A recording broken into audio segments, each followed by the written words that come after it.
ჩემგან უკიდურეს მარჯვენა კუთხეში ლადო გოგოლაძე. უკიდურეს მარჯვენა კუთხეში მიშა სახვაძე. და ძალიან პატივსაცემი ადამიანი ქალბატონი თამარ გაგოშიძე ყავს მამების დროში და ძალიან ბედნიერები, ძალიან კმაყოფილები და ცოტათი დაძაბულები ვართ. რა გამოა, როგორ გამოა? დაძაბული იმითაც ვარ ჩემომიშო, რომ დარწმუნებული ვარ, რომ ბევრი სილა მოხვდება, იქიდან გამომდინარე რას ვაკეთებ, მშობლები რომელიც გზაში მომხვდა მე კი. უკვე მოხვდა. მოკლედ საოცნებო სტუმარი ყავს ჩემო ლადო რამ. ნამდვილად. და რა გითხრათ, საოცნებოსი, მაგრამ ქალბატონი თამარ გაგოშიძე, მეცნიერი, პედაგოგი, ნეიროფსიქოლოგი, ფსიქოლოგიის მეცნიერებათა დოქტორი, პროფესორი და დარწმუნებული ვარ ძალიან ბევრ საინტერესო საკითხს შევეხებით. როგორც ყოველდღე. და როგორც შენ თქვი, ისა კაი გემრიელი სილაც მოგვხდება რაღაცების გამო. სანამ გადავალთ სტუმართან შეკითხვებზე, მოდი წარვადგინოთ ჩვენი მასპინძელიც, არაჩვეულებრივ სასტუმრო, სადაც უკვე მესამედ ვართ და დარწმუნებული ვარ კიდევ ბევრჯერ მოვალთ. სასტუმრო ვინდემ გრანდ თბილისი, რომელიც მდებარეობს ეროვნული მუზეუმის გვერდით, არაჩვეულებრივ ადგილას არის არაჩვეულებრივი გარემო, არაჩვეულებრივი სტაფით. აი ბევრი არაჩვეულებრივი კი ვთქვი, მაგრამ კიდე ბევრი არაჩვეულებრივი თქმა ისეთი. ეგ არის ხოლმე, ლადო ბევრჯერ გვითხოვს, რომ თანამშრომლები ვინც მუშაობენ, ისინი რო კეთილგანწყობილები და კარგები არიან, ძალიან ბევრს ნიშნავს. ასე რომ ნებისმიერს შეუძლია ესტუმროს და ნამდვილად კმაყოფილდა ბედნიერი დარჩება აქ სტუმრობით. ეს ერთი მეგობარი. ჩვენი მეორე მეგობარი და მაგრამ საჩუქარით გავხსნათ სეზო. ჯერ მაინც ახალი წლის სურნელი ტრიალებს აქეთი. ჩვენი მეგობარია ქალბატონი თამარ სუთიფაუერი, ასეთი არაჩვეულებრივი ქართული ნუგბარი. უკვე ქართულ მაღაზიებშიც არის, რაც დავარია, აი ოფისებთან რო დგას შავი ჩამოსაყრელი აპარატები, Wedding Georgia's აპარატებშიც შეუძლიათ შეიძინონ. ტრადიციული ქართული ჩურჩხელაა, უბრალოდ განსხვავებული. ზაფის გარეშე. ზაფის გარეშე. ეს არის ბროწეულის არაჩვეულებრივად გემრიელი და ტრადიციული ყურძნის ჩურჩხელა, ასევე აქვთ შოკოლადის ჩურჩხელა და ეს თქვენ. აქეთ დავდებ. კი ბატონო. ხელია შეგიშალოთ. შვენიერი. ჩვენი არაჩვეულებრივი მეგობარი, შენ ძალიან მოგწონები ეგ სიტყვა. არაჩვეულებრივი. შეეფერე ვარ. არის და ხო რა გინდა რო. ბენზინგასამართი სადგურების ქსელი კონექტი, პრემიუმ ხაზის საწვავით გასაჩუქრებთ, რომელიც შეგიძლიათ გამოიყენოთ არა მხოლოდ თბილისში, მთელ საქართველოში აქვთ სადგურები და ნებისმიერ ადგილას, ნებისმიერ დროს შეგიძლიათ ეს საწვავი გამოიყენოთ. დიდი მადლობა. კიდე ერთი ჩვენი მეგობარი, ცოტა ისეთი ახალი კომპანია, აი ბაზარი დაარქვეს. ნავთლუხის ბაზარში რაფასებიც არის, ვისაც რა ენდოვება პროდუქცია დაურეკავენ, მიწერენ, ეკოთას მისცემენ და დიახ, და ნავთლუხის ბაზრიდან მოაქვთ ნავთლუხის ბაზრის ფასად ნებისმიერი პროდუქცია. მოვრჩით? და რადიო ფორტუნა ჩვენი მედია პარტნიორი, რომელიც გვიდგას გვერდში. მოვრჩით და დავიწყეთ. მამაშვილობაზე ვსაუბრობთ, გითხარით კიდეც და გონია რომ რაღაც უნდა გამოგვივიდეს. ასეც გვითხოვს ხოლმე 1-2 კაცის თუ რაღაცას შეცვლის თავის ცხოვრებაში, ჩვენი მიზანი მიღწეული იქნება. როგორ შეიძლება, როგორც სპეციალისტი, აი რა სიტყვით მამაშვილობის ურთიერთობა იდეალური ალბათ ვერ იქნება, მაგრამ კარგი მამაშვილური ურთიერთობა როგორია ქალბატონთან? ცოტა უფრო ადვილი კითხვა დაგესვათ ჩემთვის. პირველი კითხვისთვის. პირველი კითხვისთვის. პირველ რიგში ისეთ თქმა მინდა, რომ როდესაც პირველად დამირეკეთ თქვენ მე არ ვიცოდი, ხა მე იშვიათად მედია სივრცეში ხშირად არ მაქვს დრო ურთიერთობის მედია სივრცესთან და მართალი გითხრათ გამიხარდა და გამიკვირდა ესეთი პოდკასტი რო არსებობს მამების. უირა მაგარია. იმიტომ რომ რაც მე მახსოვს ჩემი თავი და მე პატარა არა ვარ, საკმაოდ დიდი ვარ. ასე ვთქვათ, ხანდაზმული თუ შეიძლება ასე ითქვას და მამა როგორც ასეთი კი არის ოჯახის ბურჯად ითვლებოდა ყოველთვის ქართულ ცნობიერებაში, მაგრამ ყოველთვის ამოვარდნილი იყო შვილების კონტექსტიდან. ყოველთვის ჩემი ასოციაცია იყო ეგეთი, რომ და ეხლა სხვათა შორის თანამედროვე რეალობაშიც კი თითქოს შეიცვალა ყველაფერი, მაგრამ მაინც მთავარი ამოცანა მამაკაცის არის ოჯახის უზრუნველყოფა. და ყველაფერი დანარჩენი არის საწყალი ქალის. ხო და აი უკვე ის ფაქტი, რომ თქვენ ამ კითხვას სვავთ, და დიდი ხანია ეს კითხვები ტრიალებს ჩვენ საზოგადოებაში, უკვე არის კარგი. ესე ვიტყოდი მე, რომ მამის და დედის როლი ეს ჩემი აზრი არ არის, ბუნებრივია ძალიან განსხვავდება. ჯერ ერთი არ არსებობს იდეალური მშობელი და ჩვენ არ უნდა გქონდეს პრეტენზია, რომ ვიყოთ იდეალურები. ეს მარტო დაგვაზიანებს ჩვენც და ჩვენ შვილებსაც. თავის დროზე ვინიკოტმა დედებს უთხრა, რომ საკმარისია იყოს საკმარისად კარგი მშობლები. საკმარისად კარგი მშობელი არის ძალიან კარგი მშობელი. იმიტომ რომ არ აქვს პრეტენზია იდეალურობის, არც იდეალურს თხოვს თავის შვილებს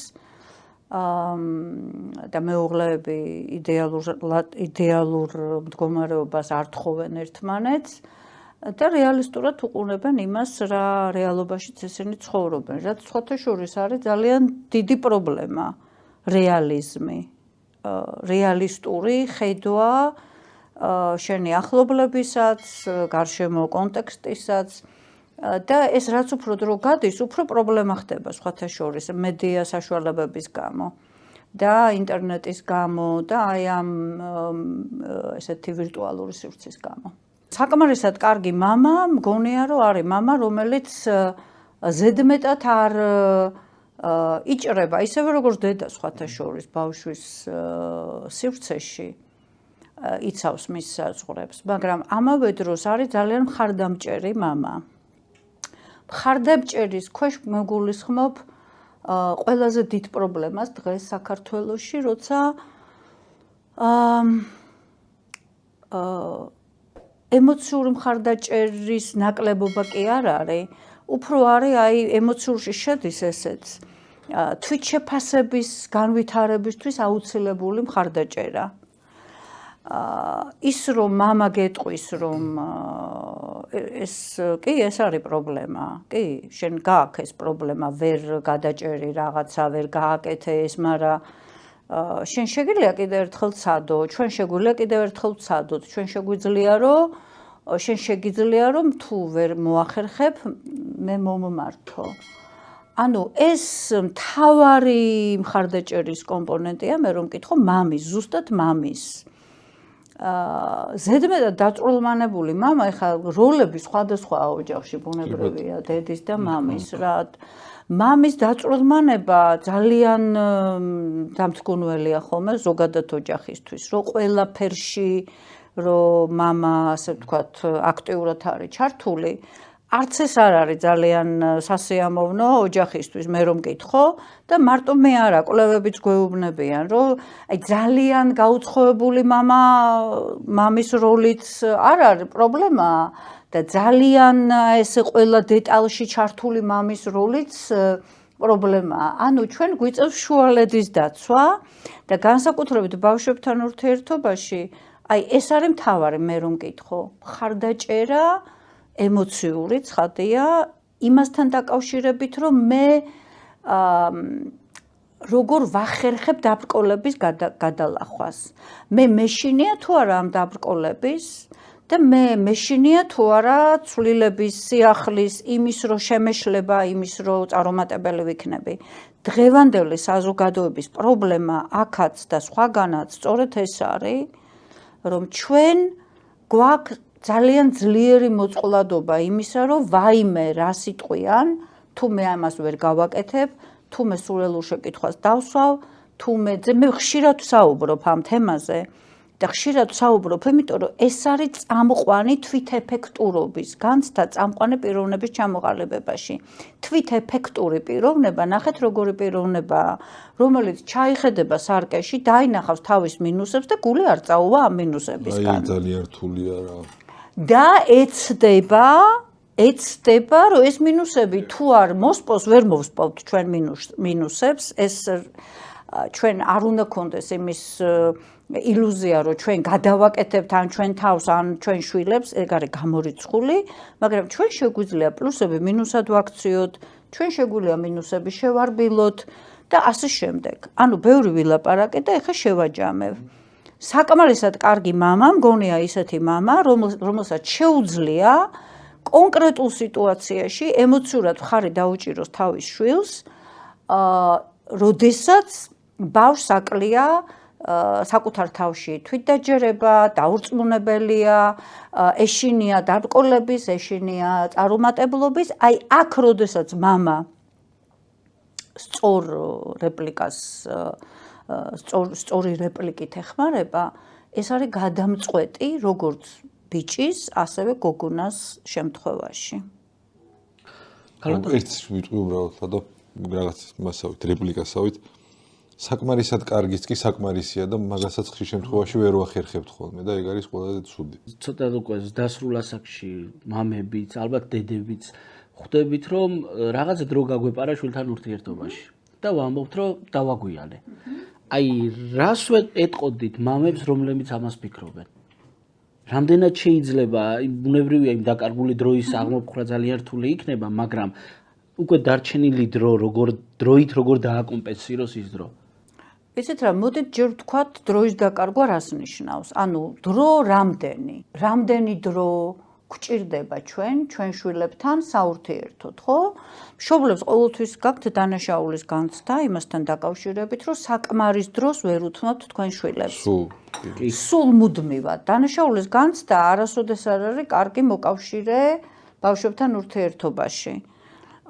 იმიტომ რომ მე გვიბიძგებს იმისკენ, რომ რაღაცით კომპენსაცია გავაკეთოთ, რაღაცეები ვუყიდოთ, რაღაცა მატერიალურ მონეტიზაცია განვახორციელოთ ამ ჩვენი დანაშაულის განცდის. ცინა უკვე მოხდა. ხო.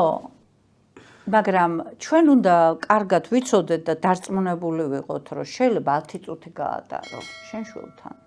მეტი არა.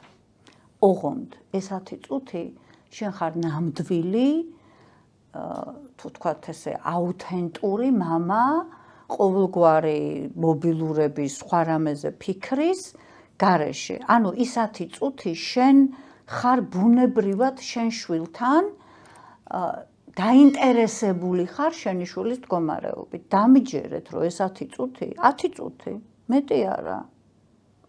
აი ხო უცნაურად გეჩვენებათ. დღეში, აი დედებსაც ხშირად ვეუბნები და სულ უკვირთ ეს. და ხარისხს აქვს მნიშვნელობა თვისობრიობას ჩვენ როგორ ვურთიერთობთ ჩვენ შვილთან. ისევე როგორც სხვა ადამიანთანაც, სხვათა შორის, ხო? თუნდაც პარტნიორთან, მეუღლესთან, ხო?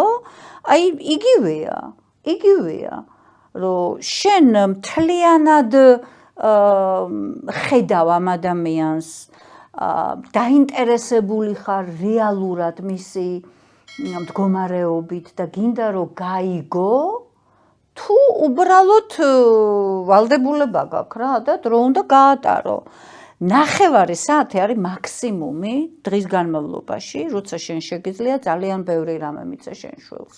ეს იქნება ზუსტად საწინააღმდეგო თქვენი დანაშაულის განცდის და იმ მსჯელობის, იმ არგუმენტების, რომ რა ვქნა, დრო არა მაქვს, დრო ყოველთვის არსებობს. ეს დრო შეიძლება იყოს მცირე, მაგრამ თვისებრივად ბევრად უფრო მეტი, ვიდრე მთელი დღე რო შენი შვილის გვერდზე იყო და არ იყო მის გვერდზე სინამდვილეში. ესეც ხდება ზოგჯერ. ნახეთ, ანუ დრო გაუშვით ნიშნავს იმას, რომ ის 10 წუთი ვერ ნახეთ თქვენ ისეთი, როცა თქვენ მისი ცხოვრებაში, მისი ცხოვრებით დაინტერესდით, ცხოვრებით. ჩვენ ძირითადად როგორი ეხლა რასაც უყურებ მე ჩემს გარშემო, ხო? როგორი ურთიერთობა გვაქვს ბავშვებთან, აბა?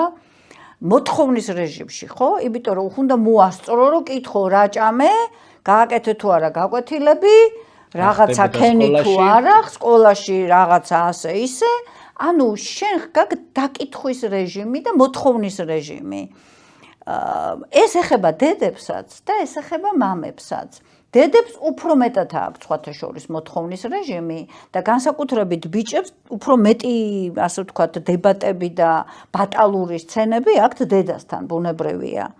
მაგრამ მამის როლი, მამის ფიგურა, ვთქვათ ასე, მამის ფიგურა არის სუბიექტური ფიგურა, მინდა გითხრათ, მე არა ვარ ფსიქოანალიტიკოსი, მაგრამ ფსიქოანალიტიკოსები კარგად აგვიხსნიან, რომ დედა არის ობიექტი თავისი შვილისთვის, რომელსაც უნდა ფლობდეს ბავშვი და მამა სუბიექტია, ნახეთ, ანუ მამას უფრო მეტი მოქნილობა აქვს ამ თვალსაზრისით და უფრო შეუძლია დაეხმაროს დედას იმაში, რომ შეარბილოს ეს მისი ფლობის, ასე ვთქვათ, ბავშვის მხრიდან დედის ფლობის ეს ტენდენციები. რადგან მამა სუბიექტი, ახლა რას გულისხმობ, ნახეთ ამაში. ის რომ მამები დაკავებულები არიან ისევე როგორც დედები და დრო არ აქვთ, ყოველთვის შეიძლება ოჯახის წევრებში ესე ჩვეულებრივი გეგმა ჩვეულებრივი, რომ როდის ცალია მამას, შეიძლება კვირას არ ცალია, მაგრამ ორშაბათს ცალია, სიტყვაზე ვიძახი.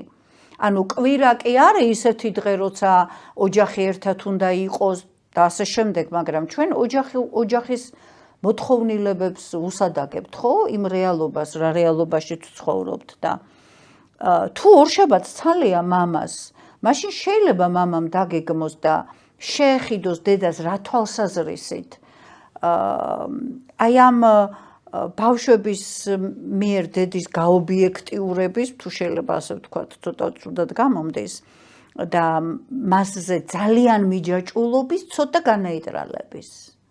ეს ძალიან მნიშვნელოვანია, რომ მამის ფიგურა იყოს აქტიური ფიგურა, რეალურად. და არ იყოს პასიური ფიგურა, უბრალოდ ნახეთ როგორი რომ მამასთან ყველაფერი მოსულა, შესაძლებელია, მამა კაი ტიპია და დედა ცუდი ტიპია. აი ვისურვებდი, რომ ეს დიხოტომია ბავშვებში არ ყოფილიყოს და ეს მამაზეა დამოკიდებული. მე იმას არ ვამბობ, რომ შეიძლება ყოველთვის არ ეცალოს მამას, მაგრამ აი როცა ცალია, მას შეუძლია ამ როლის შესრულება ისე, რომ ეს დიხოტომია რაღაცნაირად ცოტათი შერბილდეს და მამის მიმართ ასევე კონდეთ აი ესეთი დამოკიდებულება. ყველაზე დიდი პრობლემა რა არის დედისა და მამის ურთიერთობაში, ბავშვებთან მიმართებაში? განსხვავებული სტრატეგიები ბავშვის აღზრდის. რადგან მამა ბევრად უფრო ნაკლებად მონაწილეობს ხოლმე და რადგან მეტად აქვს და დედებსაც აქვს დანაშაულის განცდა და მამებსაც აქვს, მაგრამ მამები თვლიან, რომ ამის მონეტიზაცია კარგად შეიძლება. უფრო დედებიც თვლიან ხოლმე, მაგრამ მამები უფრო. ვისურვებდი, რომ ეს ესე არ იყოს, იმიტომ რომ ბავშვის პიროვნულ ზრდას ეს ძალიან ხელს უშლის და მის, ასე ვთქვათ, ემოციურ რეგულაციას ძალიან აზიანებს. მინდა გითხრათ. იმიტომ რომ განსხვავებული ხედვებია და აი საკმარისად კარგი მამა გარდა ემოციური მხარდაჭერისა არის სწორედ ეს, რომ მას შეუძლია დედასთან ერთად რაღაცა საერთო ჩარჩო შეიმუშაოს და ამ ჩარჩოს მიყვეს. ერთად უკეთესია თუ რა. მეორე სილაც მომხვდა. აი ზუსტად რასაც საუბრობდით, ქალბატონო თამარა, 10 წუთი კვირა იყო გუშინ. მთელი დღე სახლში ვიყავი და ჩემი 6 წლის ქალიშვილი მყავს, კროსვორდი შევავსოთ და მოიტანა ჟურნალი, თვითონ კითხულობს და ერთადერთი მთხოვს, რომ ვუყურო, როგორ კითხულობს, იცნობს და წერს. ტელეფონი მეჭრა 1-5 მომცა შენიშნული. მამა, გეხვეწები, მე შემავსებინე კროსვორდი და ტელეფონი ცოტა ხანს დადე, ცოტა ხანს დაიღალა, ადგა და წავიდა, დაჯდა და მარტო გააქცელა. მერე გავაცნობიერე უკვე ეს ყველაფერი, რომ ის 10 წუთიც არა და კალთაში იყო ჩემთან, ფიზიკურად ჩემთან იყო, მაგრამ მე არ ვიყავ იმასთან. აი ამაზე მაქვს საუბარი. დიდი მადლობა ესეთი მაგალითისთვის. ეს არის ზუსტად ძალიან კარგი ილუსტრაცია, 10 წუთი. თქვენ ვერ წარმოიდგენთ, თქვენ რო გვერდზე გადაგედოთ ეს მობილური, შეასრულებდით რამხელა სამუშაოს, არაფერი არ უნდა გეკეთებინათ, უბრალოდ გულწრფელად დაინტერესებულიყავით მისი, ასე ვთქვათ, მიღწევებით და შემოქმედებით.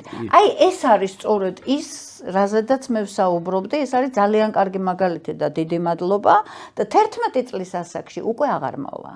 ამიტომ გარდატეხის ასაკამდე უნდა ვეცადოთ, რომ ვიყოთ ჩვენ შვილებთან. მე აღარ ჭირდები შენ. 30 წლის ასაკში უკან დაგიბრუნდება ისევ ვაებით და ტირილით და მოუნდება შენთან ურთიერთობა, მაგრამ მანამდე არა. აი ეგ დაკარგული დროა ალბათ, რასაც შენ გულისხმობდი, ხო? ეს არის დაკარგული დრო გეთანხმებით და კარგია, რომ ამის რეფლექსია გაქვთ და ძალიან დიდი იმედი მაქვს, რომ ბევრს ექნება ეს რეფლექსია, რომ აი ავტობუსში მაგალითად ახლა მე ავტობუსით მგზავრი ადამიანი ვარ და რომ მგზავრობ ხოლმე, აი ვუყურებ მშობლები ბავშვებთან ერთად დილით რომ მიდიან სკოლაში.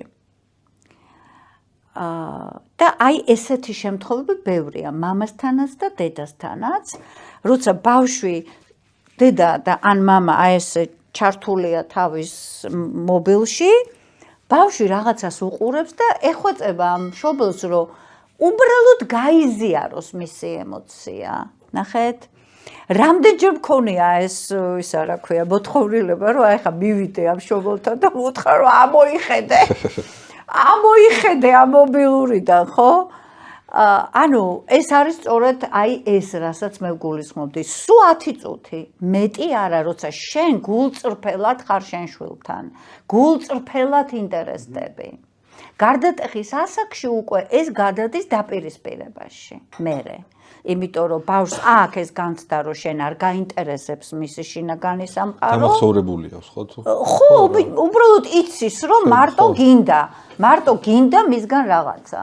სულ რაღაცა გინდა მაგისგან რა. ეს მოთხოვნის რეჟიმში ხარ მუდმივად და თვითონ როგორ არის რას განიცდის, რა აწუხებს, რა რეალობასთან არის ძალიან ხშირად უთქვათ ჩემთვის დედებს და მამებს მით უმეტებს. მამების საერთოდ არ არიან ხოლმე საქმის კურსში, თურმე რეებს ფიქრობს მისი შვილი, თურმე რეებს განიცდის მისი შვილი. ამას ჩვენ ვერ ვხედავთ. და ეს არის მნიშვნელოვანი რომ დავინახოთ, იმიტომ რომ ეხლა თუ არ დავინახეთ, მერე ეს იქნება ძალიან სერიოზული პრობლემა. გოგა პიპინაშვილმა მოგვიყვა გახსოვსდადო? ზუსტად. მეუბნებოდაო რომ ქალიშვილი პატარა იყო ასაკით, წერს რაღაცებსო და ვზივარო ჩემ რაღაც სამუშაო ოთახში, ჩართული ვარო და მოვიდა ქალიშვილი, აი მამა წაიკითხე. აი ეხა მაცადეო და ცოტა ხანში წავიკითხავ და დახიაო და იმის ფერე ხელში არაფერი აღარ დაუწერიაო. კი, აი ეგ არის ძალიან კარგი მაგალითი.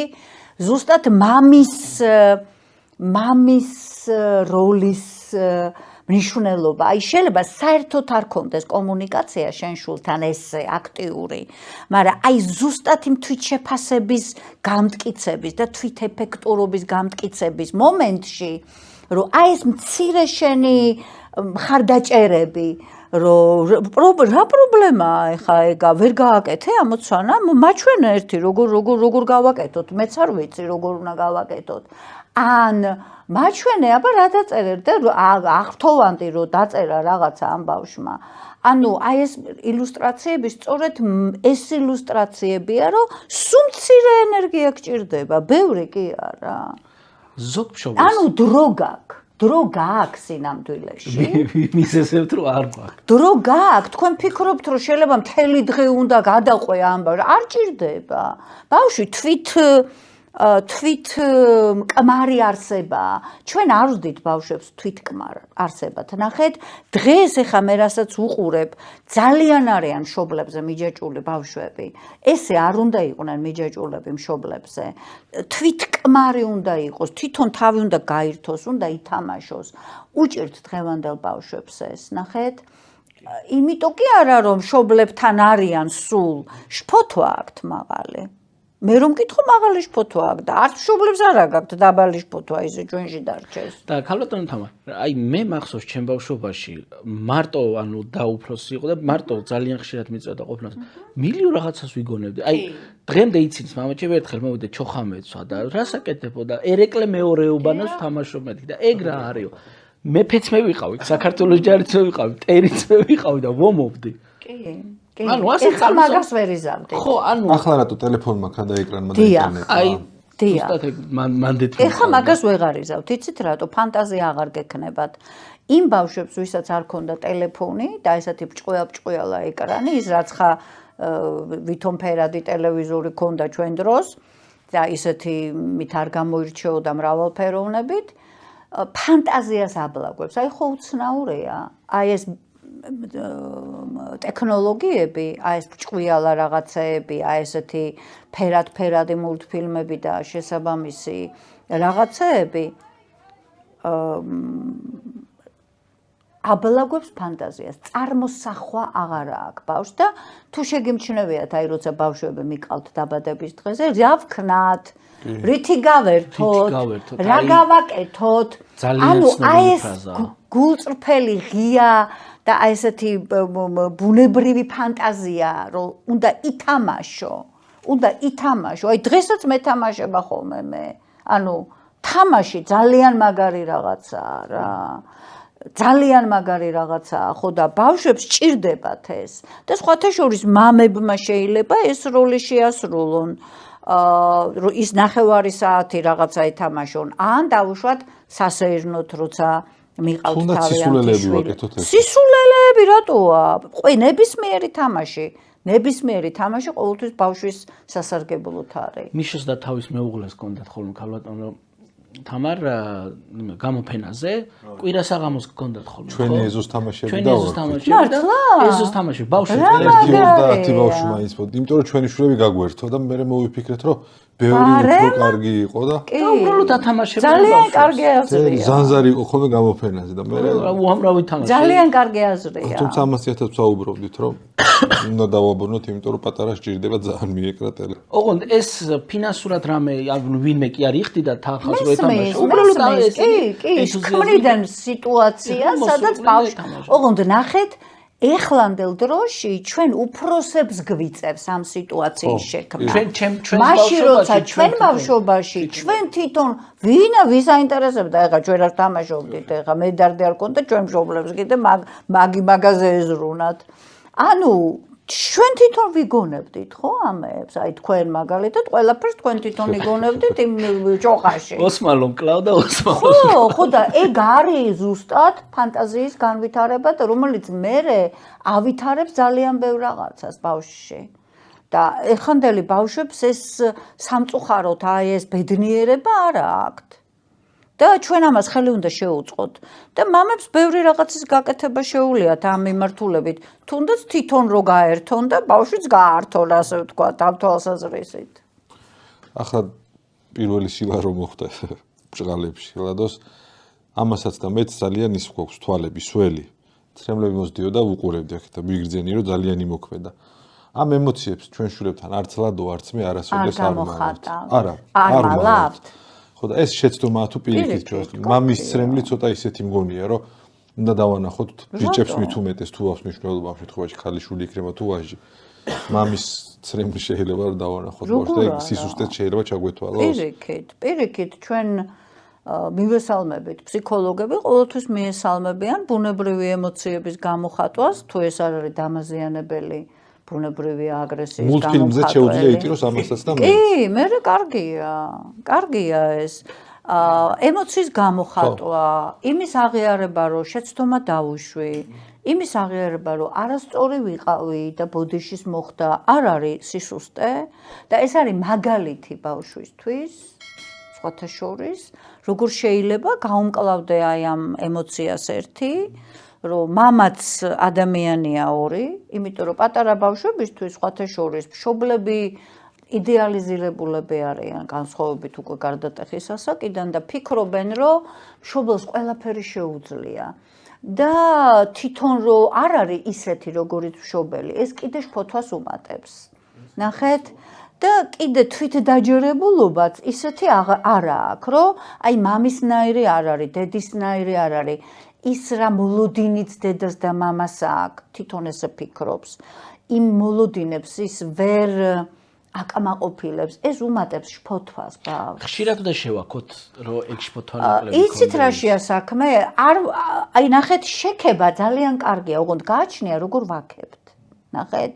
როცა ჩვენ შულს ვეუბნებით, რომ აი რა მაგარი ხარ, რა ჭკვიანი ხარ, არ შეიძლება ამის გაკეთება. იცით რატო?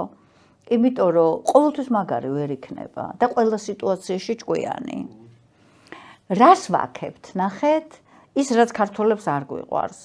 სიბეჯითეს, ძალისხმევას, მიზანდასახულობას, რა ყოჩაღი ხარ, რომ კიდე ცადე, რა ყოჩაღი ხარ, რომ ამდენი დრო დახარჯე და მაინც მოახერ. ნახეთ როგორ ვაქებთ. ანუ ეს არის ძალიან მნიშვნელოვანი. იმიტომ რომ როცა ჩვენ ვეუბნებით ჩვენ შულებს რომ რა ლამაზი ხარ, ყველა არ შეაქებს ამ ტოქსიურ გარემოში. ყველა არ გეტყვის რომ რა ჭკვიანი ხარ და ოი დიდო მნათობო. მაგას არ გეტყვიან ამ ტოქსიურ საზოგადოებაში და მე შეიძლება ტრაგიკულად აღიქოს. ცხადია. აი იქაც რო არ გაღიარებ. ცხადია. ნახეთ დღეს რა სიტუაცია, ეხლა ჩემ სტუდენტებს რო ვუყურებ. აი საკმარისია პატარა წარუმატებლობა გქონდეთ, ან რაღაცა შენიშვნა მივცე. მორჩა, განადგურებულია. მისი თვითშეფასება არის ნულზე უკვე, რატო? იმიტომ რომ არა აქვს აი ეს თვითეფექტურობის განცდა. რომ ყოველთვის შეიძლება არ იყოს მაგარი და სულ შეიძლება არ იყო მაგარი. რატო უნდა იყო? ხო, არის რატო რა? სავალდებულო არ არის. ხო, და ძალიან ჭკვიანი და ჩემი გამოცდილები ძალიან ჭკვიანები სწორედაც ვერ აღწევენ ვერც კარიერას და ვერც მიზანს. ძალიან ჭკვიანი არ არის სავალდებულო რო იყო. საშუალო შესაძლებლობების მქონე ადამიანი, რომელსაც აქვს ნებელობა, ნებისყოფა, ძალისხმევა, სიბეჭი და ბევრად უფრო მეტ რამეს აღწევს. სპორტშიც მათ შორის. ყველაფერში მინდა გითხრათ, იმიტომ რომ ჩვენი ტვინი ისეა მოწყობილი, რომ ჩვენ შეგვიძლია ბევრი რაღაცის გავარჯიშება. ცხადია, ბეთჰოვენი ვერ გახდები და მესი ეგრე, მაგრამ გარკვეული, ასე ვთქვათ, შენი პროფესიული ზრდა შეგიძლია. და არარეალიზებული რამდენი არარეალიზებული მესი, არარეალიზებული ბეთჰოვენი, არარეალიზებული, რა ვიცი მე, ვან გოგი, რამდენია? ალბათ უფრო მეტი. იმიტომ რომ შუა გზაზე ვერ მოახერხა ეს ვერანაირად და შესაბამისად შუა გზაზე ხან დაეზარა, ხან ისედაც უძახდნენ რომ ნიჭიერი ხარ და ჭკვიანი ხარ, მაგრამ ზარმაცი. ეს ტრადიციული ქართული. ტრადიციული ქართული მიდგომა ეს არის. და ჩვენ განსაკუთრებით მამების მხრიდან სწორედ ძალიან დასაფასებელია ესეთი შეფასება, რომ მე ვაფასებ იმას, რომ შენ კიდევ ერთხელ ცადე კიდევ ერთხელ. აი, არ დაგეზარა, შენი ძალისხმევა ამდენი დახარჯე, ძალიან დასაფასებელია ყოჩა. აი, ესე ვაკებთ. გავითვალისწინეთ. რა არგუმენტი აქვს ხოლმე იცით ხშირად დაუწერიათ, აი, ჩემ ბავშვობაში ეს თაობა ასეთი და ასეთის განსაკუთრებული მიდგომა სჭირდებათ ქალბატონ თამარ, ანუ მამა ჩემის დროსაც დავიჯერო მასეთი იმას აქ. ვიცით რა არის? დიახ, განსაკუთრებული მიდგომა. ჩვენ ვერ ვატყობთ, ჩვენ ხო ვცხოვრობთ ამ დროში. ბებია ჩემი რო დამწყეული და რაღაცებს რო გვიწენა, მამა ჩემი რო დამიყვირებდა, მაშინ სად იყო ესე რომ ამბობ. მესმის, ნახეთ, ნიშნულობა ხო აქვს დრო არის პერსონა. ანუ დრო დამოუკიდებელი ის არის პერსონა, რომელიც ძალიან ბევრ რაღაცას ცვლის. ჩვენ ვერ ვატყობთ. ჩვენ თუნდაც აი ამდენი ხნის განმავლობაში მეც კი მიჭირს ხოლმე იმის აი ესე დანახვა, მიუხედავად იმის, რომ სხვა გარემოში ვცხოვრობდი, ხო? აი დიდი ხნის წინ საერთოდ საბჭოთა კავშირში ვცხოვრობდი, მე იმ გაურკვევლობა არეულობაში და ეხლაც გაურკვევლობაში, მაგრამ საქმე რაშია, ნახეთ, ეს დრო და კონტექსტი ძალიან შეიცვალა. ძალიან შეიცვალა. ადამიანები კი იგივე დავრჩით, მაგრამ იგივე მიდგომები, იგივე სტრატეგიები, იგივე აზრები ვერ გვექნება. ჩვენ იმ ძველი სტერეოტიპებით მუშაობთ. ეს ეხება ყველაფერს სხვათა შორის, არა მარტო აღზრდას. ეს ეხება ჩვენ ცხოვრებას, ჩვენ შეხედულებებს, ჩვენ მენტალობას. საერთოდ შეიცვალა სამყარო, ხალხო, ხელოვნური ინტელექტი სამყაროში ვცხოვრობთ. დაჩქარებულია დრო ვერ ატყობთ როგორი დაჩქარებულია და მე მეგონა რომ ხანში შესრულობის გამო მაგ დაჩქარებული და ჩემ სტუდენტებს რო ვეკითხები იმათვისაც და ძალიან დაჩქარებულია რატო?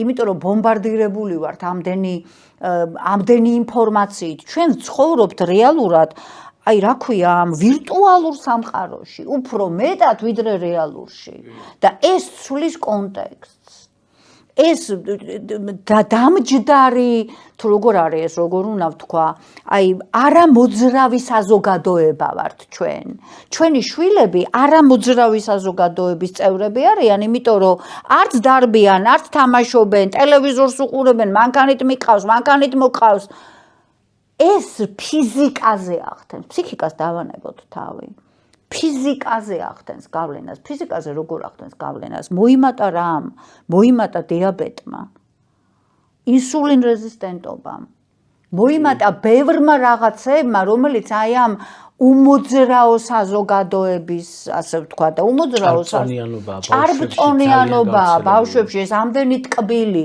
ანუ ნახეთ, ესე არ იყო წინა.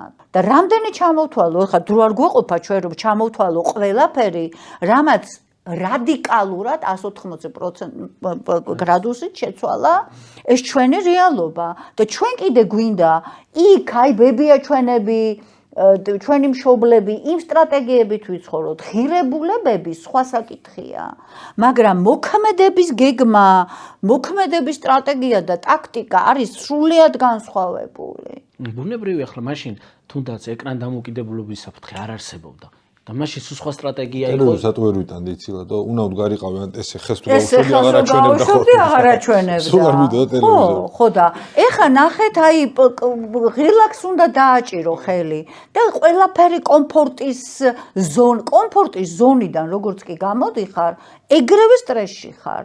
აი დააკვირდით ჩვენ ახალ თაობას, ხო? ძალიან მცირე რაღაცა იწვევს სტრესს. სტრესი რა არის? სუბიექტური განცდა. ნახეთ?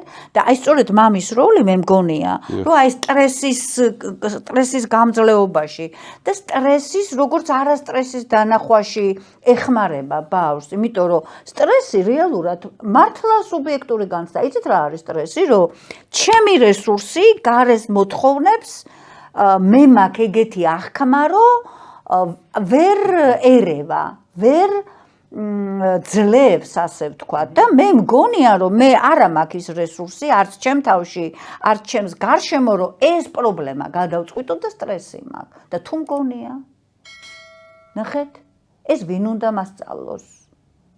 ოღონდ, ნახეთ, მეორე უკიდურესობაც არის, ხო? არარეალისტური შეხედულებები, რომ მგონია და მე შესაბამისად საშინელ სასოწარკვეთაში ჩავარდები.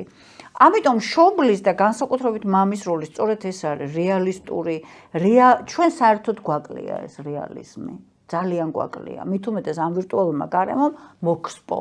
სულ ცხოვრობთ სადღაც წინ გაურკვეველ ჩვენ მოთხოვნილებებში და ეხლანდელ აქ და ამჟამად ჩვენ რას განვიცდით და რა გვინდა და რას გვგრძნობთ და რა არის საჭირო, ეს ყველაზე ნაკლებად მიგვაჩნია და ჯერ ამიტომ ჩვენ თავებში უნდა გავერკვიოთ კარგად, როგორც მშობლები და მერე ჩვენ შვილებში შესაბამისად. ცოტა ხნის წინ ბარში ვიყავით მე და მიშო მეუღლეებით და თამად არც ერთი არ იყო და ყველა ჩვენ სადღეგრძელოს ვამდით და ჩვენმა მეუღლეებმა დალიეს ასეთ სადღეგრძელო რომ აქ და ახლა გაგვიყვება. დიახ, აქ და ამჟამად განცდა ძალიან პრობლემურია ჩვენ საზოგადოებაში. ან წარსულში ხარ და სასოწარკვეთილი და რაღაცებს მისტირი ან მომავალში ხარ ოცნებებში და რაღაცა გაურკვეველ შეხედულებებში. აქ და ამჟამად რა ხარ? ეს მტკივნეულია, სარკეს ჩახედვა არის მტკივნეული. ხო და აი ეს მომენტი არის ძალიან მნიშვნელოვანი ჩვენთვის და ჩვენი შვილებისთვის განსაკუთრებით. ეს საკითხი არ მინდა რომ გამოგჩეს, რომ კითხვებს რო ადგენდით მაქსიმალურად ბევრი ვიფიქრეთ, რაღაც პოლიტკორექტულობა არ გაქვს პარვოდათ, როგორც ქვია ამას. მე მგონი სწორად ვიტყვი და უხეშად არ გამომივიდა. გონებრივი განვითარების დაყოვნება. ზე მინდა თქვენი შეფასება. ფსიქიკური განვითარების შეფერხება. ესე ქვია. ფსიქიკური განვითარების, მენტალური გონებრივად ითარგმნება ხოლმე ქართულად. დიახ. ფსიქიკური განვითარების შეფერხება ქვია ამას, ან დაყოვნება. იმას გულისხმობ, რომ სიტყვა პატარა ბავშვს სწავლა უჭირს და თუნდაც ძალიან ბევრი დიაგნოზი ისმება, როგორც წავიკითხეთ, როგორც ვნახეთ. მიზეზი რა არის ქალბატონთან, რა იწვევს ამას და რამდენად გამოსწორებადია? იცით რა? ხოთაშორის ხა ეს ცოტა ესეთი პროვოკაციული კითხვაა და ბარემ ჯერ ვიტყვი, მე თქმაც მინდოდა. ხოთაშორის მამებისთვის განსხვავებული ტიპის ბავშვის ყოლა ბევრად უფრო მტკივნეულია ვიდრე დედებისთვის, მინდა გითხრათ. რატო? იმიტომ რომ მამას, ესე გვეუბნებიან ფსიქოანალიტიკოსები, დედას აქვს უპირობო სიყვარული. და მამას პირობითი. მამას უყვარს ამიტო და ამიტო თავის შვილი. ეხლა თქვენ არაფერ გამოგასწორებთ ესე, მაგრამ მეორეს მხრივ, მაგრამ ანუ ესე არის მოწყობილი, როგორც გვეუბნებიან ფსიქოანალიტიკოსები, მაგრამ ძალიან აი ბევრია ესეთი ისტორია, როცა მამისთვის ეს არის მიუღებელი. და დაუტოვებიათ ხოლმე. ხო, და დრამატულადაც ზოგჯერ სამწუხაროდ ეს თავდება. ამიტომ ძალიან დიდი მნიშვნელობა აქვს სწორედ აი ამ ტიპის ატიპური განვითარების და განსაკუთრებული საჭიროების მქონე ბავშვის განვითარებაში მამის როლს. ჩემი გამოცდილებით, ნახეთ, როდესაც მამა აქტიურად არის ჩართული და ილუზიები არ აქვს არც დედას და არც მამას. რეალისტური აქ და ამჟამად მოთხოვნებით ცხოვრობენ, რომ აი პატარა პროგრესი დაინახეს და უკვე კარგია, დამიჯერეთ, აი მე თვითონ არ ვჯერა ხოლმე შედეგის. მე თვითონ. და ბევრი ისტორიის მოყოლა შემიძლია, მე თვითონ რო გაოგნებული ვარ. ისეთი შედეგებია ხოლმე. აი სწორედ ესეთი დამოკიდებულებით, როცა მშობლები დედა კი არ იბრძვის მარტო. დედა და მამა ერთად კი არ იბრძვიან. ისინი ეხმარებიან თავის შვილს. ეს არ უნდა იყოს ბრძოლა. ეს არის დახმარება და მხარდაჭერა და პარტნიორობა აი ამ დახმარებაში და მხარდაჭერაში. კარგია ეს კითხვა რომ დამისვით. ეხლა რაც შეეხება თვითონ სიხშირეს კი გაზრდილია მთელ მსოფლიოში. გაზრდილია არა მარტო აუტიზმი. დასწავლის უნარის დარღვევები, აი რასაც თქვენ თვლით რომ ბავშვებს უჭერთ სწავლა. ამერიკის პედიატრთა ასოციაციამ გამოაქვეყნა რამდენიმე წლის წინ სტატისტიკა, რომ პედიატრთან მისული ბავშვების 30%-ს ენისა და მეტყველების განვითარებაში შეფერხება აქვთ. ანუ ეს არ არის მხოლოდ საქართველოს სიტუაცია, ეს მსოფლიოში ეს ეხა რა ახდენს ამაზე გავლენას? ძალიან ბევრი კვლევაა, მათ შორის აუტიზმზე, ყურადღების დეფიციტზე და ჰიპერაქტივობაზე. ბევრი სხვადასხვა კვლევა გვეუბნება სხვადასხვა ფაქტორებს. ჩემი აზრით ეს არის მულტიფაქტორული და პირველ რიგში ეს არის გარემოს დაბინძურება. საშინლად დაბინძურებულია გარემო მთელ მსოფლიოში. რას ვჭამთ, რას ვსვავთ, ჩვენ არ ვიცით. ორსული ქალი რას იღებს თავის ორგანიზმში, არავინ არ იცის. ამაზე გავლენას ახდენს ასევე ეს ფსიქოლოგიური პრესი, უნდა იმუშაოს ადამიანმა, ანუ აი ეს რაღაცნაირი პრესი ოჯახის რჩენის და ასევე მავნე ნივთიერებები. რომანტიზება მავნე ნივთიერებების არის ძალიან ცუდი. ეს მარტო აქ არა, მთელ მსოფლიოში. და მავნე ნივთიერებების გავლენა ალკოჰოლის ჩათვლით სხვათა შორის ნაყოფზე არის საკმაოდ მნიშვნელოვანი და ბევრი კვლევა არსებობს ჩვენ, რომლებიც გვეუბნებიან, რომ აი სხვადასხვა აი ნაყოფის ალკოჰოლური სინდრომია, მარიხუანას სინდრომია, კოკაინის სინდრომია, ანუ სინდრომები ქვია ესე, რომ ახალდაბადებული ბავშვს უკვე აქვს რაღაცა შესაბამისი ალკოჰოლის სინდრომი მარტო არსებობს, კი, ეგრე ქვია. ოღონდ ნახეთ რა არის მანდ ძალიან საინტერესო, რომ არა, აი ვერავინ ვერ გეტყვის რამდენია ალბათობა რომ ეს რამდენია ორსულმა ქალბა რამდენი ალკოჰოლი უნდა მიიღოს სიტყვაზე. ვერავინ ვერ გეტყვის, არსად არ წერია. არც ერთი ასე ვთქვათ, კვლევა ამას ვერ ამტკიცებს, რომ აი ერთი ჭიქა, სამი ჭიქა, აი არა, სიგარეტი. ჩვეულებრივი დავანებოთ ეხლა მავნე ნივთიერება ეგეთ სიგარეტის მოწევა, რომ რა მოხდა ხო ეხლა დიდი ამბავი პირდაპირ ბავშვის სისხლში მიდის ეს ნიკოტინი. ანუ ბევრი ესეთი ფაქტორი იწვევს ხოლმე და კიდე ერთია, იცით რა, მედიცინა წინ წავიდა და წინათ ის ბავშვები, რომლებიც დღენაკლული ბავშვები, რომლებსაც ვერ გადაარჩენდნენ, დღეს უკვე ისინი სიცოცხლის უნარიანები არიან და შეიძლება გქონდეთ რაღაცა გარკვეული განვითარებაში შეფერხება. ოღონდ ეს არ არის განაჩენი. დღეს ძალიან ბევრი საშუალებაა იმისა, როცა ბავშვს შეიძლება მხარდაჭერა აღმოვუჩინოთ ჩვენ. აუ, რადგან პედიატრი ვახსენეთ, ლადო, თქვენც მოგიყვებით უცებ თუ შეიძლება ქალბატონ თავარ. საოცარი პედიატრი იყო ნანა ნარეკვლიშვილი, რომელმაც ჩემი შვილი, პირველი შვილი 3 წლის იყო, გადაგვირჩინა. რენტგენის სურათით მივედით. არ მოეწონა რენტგენს არ შეხედა მე მგონი, ჩაგვიშვა მოკლედ თავის რენტგენზე. იმ რენტგენმა გვით რომ ყველაფერი კარგად არისო. რო ამოუტანეთ ეს პასუხი, გაგიჟდა თვითონ ჩავიდა და ესე ააფარა იმ რენტგენის ექიმს. მოკლედ ერთი ფილტვი საერთოდ გათიშული ქონდა და სხვა ექიმები სახში გვიშვებდნენ. ნანა ნარეკვლიშვილი იყო ხოლმე ჩვენი ბოლო იმედი და რეალურად გადაგვირჩინა ბავშვი და ამ დღეებში გარდაიცვალა და ძალიან მინდა რომ ოჯახს მიუსამძიმრო და ძალიან ბევრი ბავშვის იმედი იყო ეს ქალბატონი და ძალიან სამწუხაროა, იმიტომ რომ პროფესიონალი ექიმი არის ძალიან მნიშვნელოვანი განსაკუთრებით ბავშვების რენტგენში ვერ დაინახეს, რენტგენმა ვერ იმასაკა და იმას რაღაც არ მოეწოა და ესე მოკლედ ესე იყო რა. ქალბატონი თამარ, ძალიან ხშირად თინეიჯერები ამბოხს აწყობენ საკუთარ თავთან და ყველაფერს. ჩემი უფროსი ქალიშვილი თინეიჯერობის ასაკში შედის და თინეიჯერ შვილთან ურთიერთობისას რა უნდა გავიუთვალისწინოთ? უნდა ვეცადოთ ისინი შეიცვალონ თუ ჩვენ უნდა შევცვალოთ მათთან მიდგომები? ამას ბევრჯერ ვამბობ, ჩვენ ვერავის ვერ შევცვლით.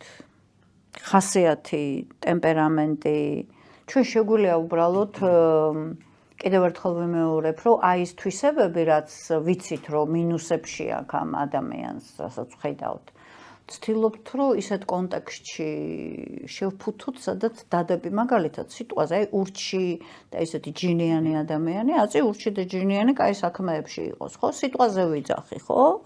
ანუ აი ეს უკან რო არიხევს და ისეთი როა უკომპრომისო თქვენთან ომში, ჯობია რომ უკეთურებასთან და ცუდ რაღაცაებთან ომში არ დაიხიოს უკან. ანუ ამის თქმა მინდა. ეხლა რაც შეეხება გარდატეხის ასაკის ბავშვის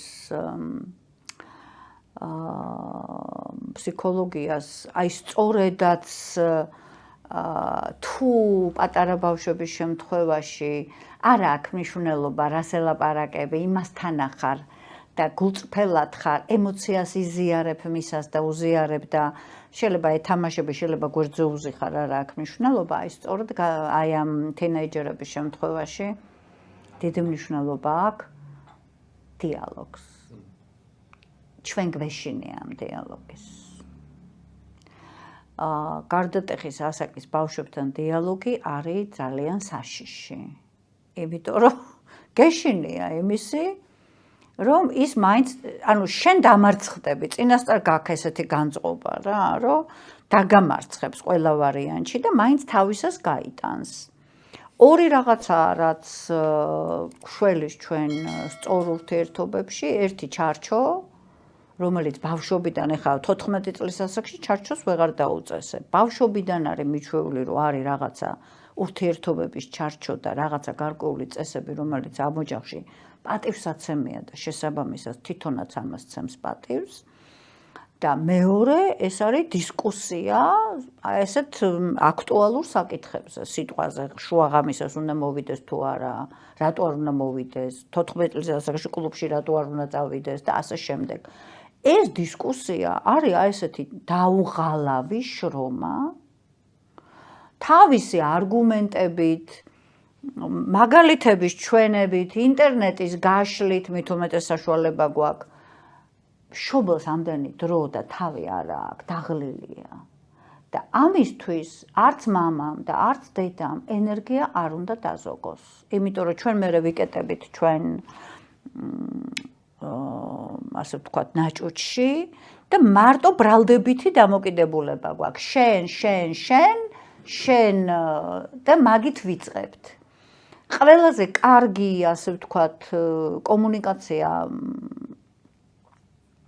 აი ამ გარდატეხის ასაკის მქონე ბავშვთან არის ის, რომ ყოველ წუთში არ ეჩრები, ვთქვათ ესე ცუდი სიტყვა, მაგრამ ყოველ წუთში არ აკონტროლებ და არ აწუხებ. ეხლა ვიღაცაები მეტყვიან, რომ გაგოშიძეს უნდა რომ არაფერი არ აკეთოს იმ ბავშვმა და თავის გემოზე იყოს და როცა ყოველ წუთში აწუხებ რა აკეთებს. მეორე, აქ კაფეო ჩარჩო, რა შეიძლება და რა არა ჩვენთან მიმართებაში, როგორც მშობლებთან. და არ უნდა გეშინოდეს ისტერიკის, ეს ეხება სხვათა შორის კომპიუტერი, ანუ გაჯეტების გამოყენების წესსაც. მშობლებს ეშინიათ ისტერიკების, ვაიმე, აი რაღაცა შანტაჟის და ასე შემდეგ, ძალიან. და შესაბამისად ურჩევნიათ, რომ ეს დრამატული მოვლენები თავიდან აიცილონ და დათანხმდნენ, რაც არ მიმაჩნია, ასე ვთქვათ, გონიერ გადაწყვეტილებად, იმიტომ რომ მერე და მერე ეს კიდევ უფრო რთულდება. და მეორე ძალიან მნიშვნელოვანი, უფრო სწორად მესამე, ეს არის დიალოგი. დიალოგი პირველ პირში ველაპარაკებით, შენით კი არ ვიწყებთ. მე ეს არ მომწონს. მე ესე ვთვლი. ეს არის ჩემი შეხედულება. ამიტომ. შენ ასეთო, შენ ისეთო, შეფასებითი დამოკიდებულებები კიდევ უფრო ჩვენ აი ამ უსკროლს კიდევ უფრო და მით უმეტეს მუქარაც ალბათ. და მუქარა რო ერთმანეთს თუ გადააცრე ნახე რა მოვიდა. ნახე რა მოგივათ, არაფერი არ მოუვა ოღონდ რა, არაფერი არ მოუვა. როცა ჩვენ ვეუბნებით რომ 11-ზე, ხო იცი როგორი წესი გაქვს, 11-ზე უნდა მოხვიდე. ანუ აი ოღონდ მან უნდა იცოდეს ამას რა შედეგი მოყვება. რახე რა მოგივა კი არა, ხო და მეორეჯერ ხო იცი რომ თუ ამ პირობას არ შეასრულებ, მეორეჯერ ვეღარ წახვალ. და ეს უნდა შეასრულოთ უბრალოდ. აი მე შესრულება ხოლმე რთული. ხო და შესრულება რთულია, იმიტომ რომ გვეშინია და დამიჯერეთ. ძალიან ბევრ ბავშვს უთქვავს ჩემთვის, რომ ჩემ შობლს ფეხებზე ვკიდივარ და რო ვეკითხები რატო? აბა ყველაფერს მისრულებსო და წარმოგიდგენიათ, როცა მშობლს გონია, რომ ყველაფერს რო უსრულებს, ესე იგი ამითი კაი ტიპია და იმ ბავშვის გულს იგებს და ეს ბავშვი გეუბნება ამ დროს, რომ სულ ერთია ჩემი მშობლისთვის, არ აინტერესებს, ნახე? ამიტომ ყოველთვის გარდატეხის ასაკში თქვენ შეგიძლიათ, რომ ძალიან მყარად თქვენი პოზიცია დაიცვათ და უთხრათ და საბოლოო ეს ტექსტი არის ხოლმე ეგეთი, რომ მე ვარ 18 წლამდე შენზე პასუხისმგებელი და მე ვთვლი, რომ ეს ესე ხა არის საჭირო, ან არ არის საჭირო. აი მაგ ტექსტს ვიყენებ ხოლმე გამიხარდა. აი ეს არის ძალიან მნიშვნელოვანი ტექსტი.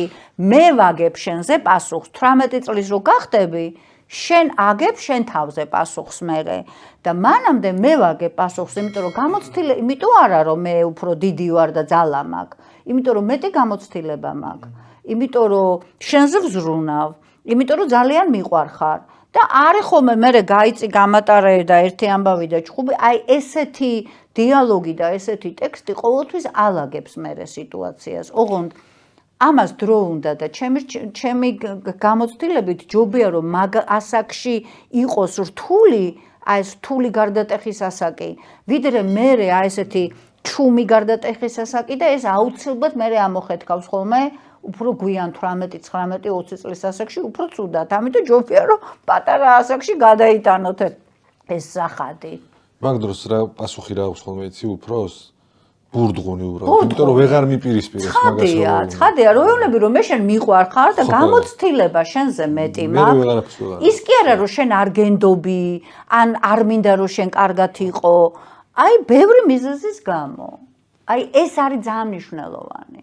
კარგი არგუმენტია.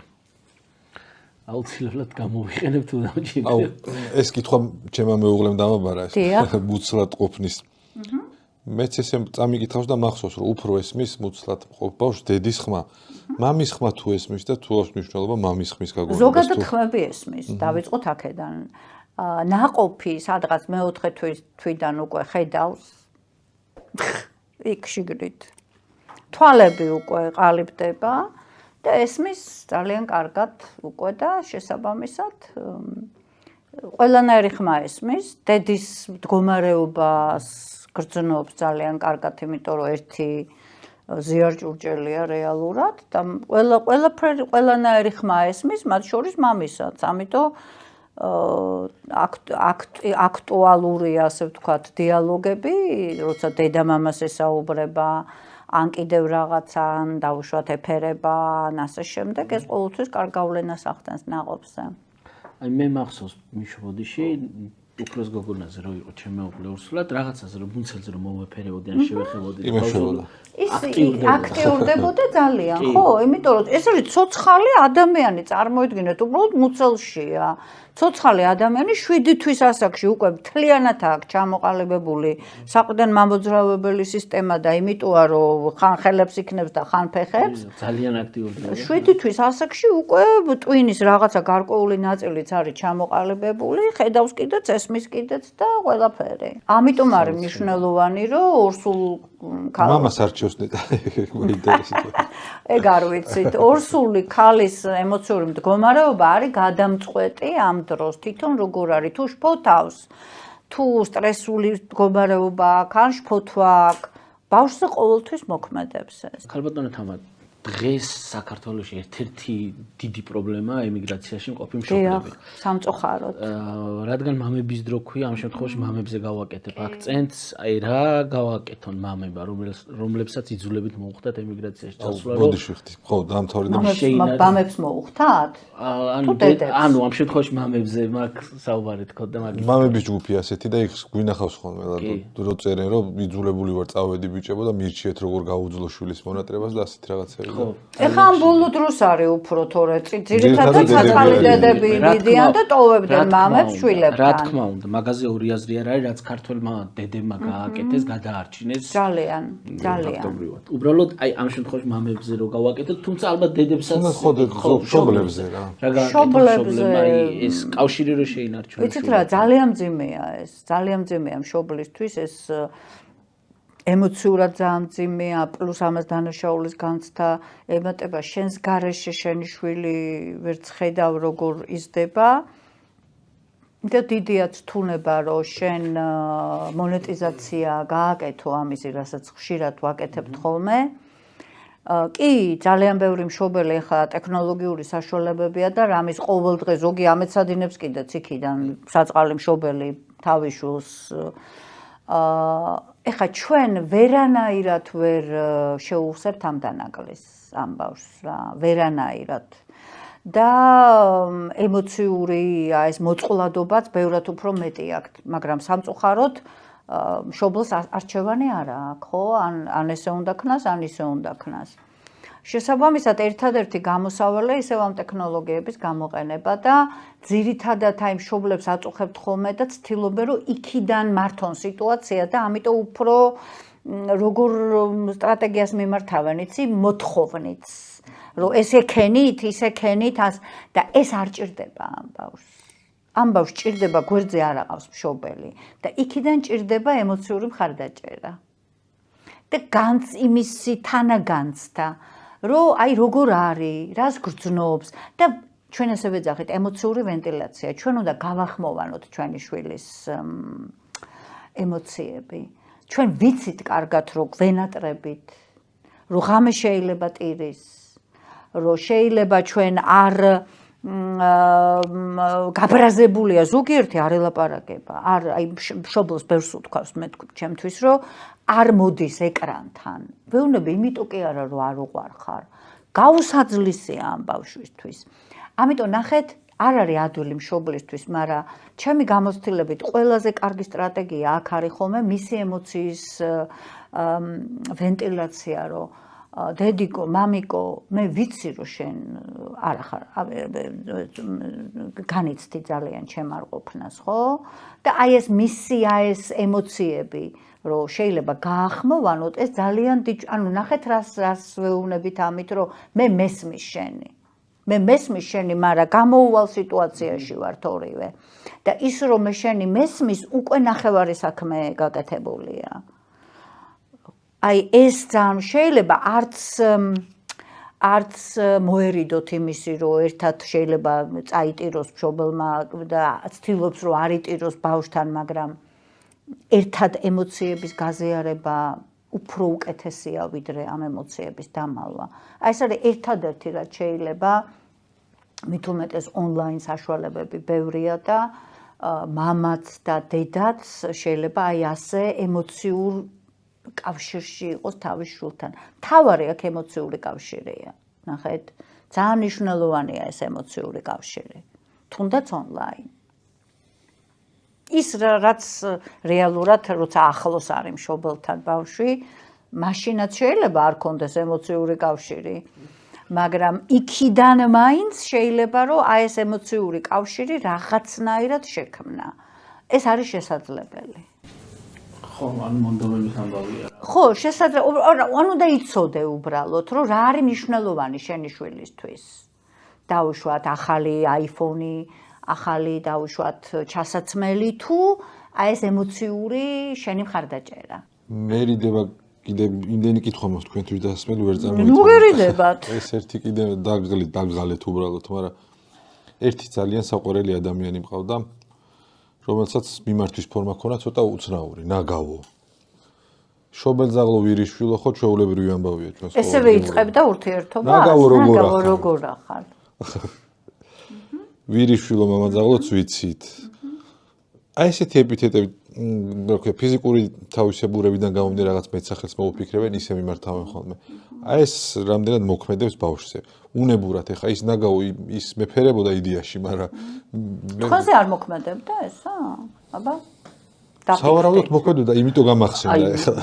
მე და ჩემ ორ მეგობარს ერთმანეთთან მიმართავ კასეთი უდღეურო. ოღონდ ამას არასოდეს მეგობრები ხომ არა უფროსი რო გეუბნები. არა, ნახეთ, აი ეს ორი დიდი განსხვავება. ეს არის ძალიან კაი მაგალითი. იმიტომ რომ აი განსაკუთრების სიყვარულს გამოვხატავთ ერთმანეთის მიმართ ამ სიტყვით. იცით რა? არ არსებობს სხვას დაუძახოთ, იმიტომ რომ ვერავინ ვერ ჩავსვით უდღეურის.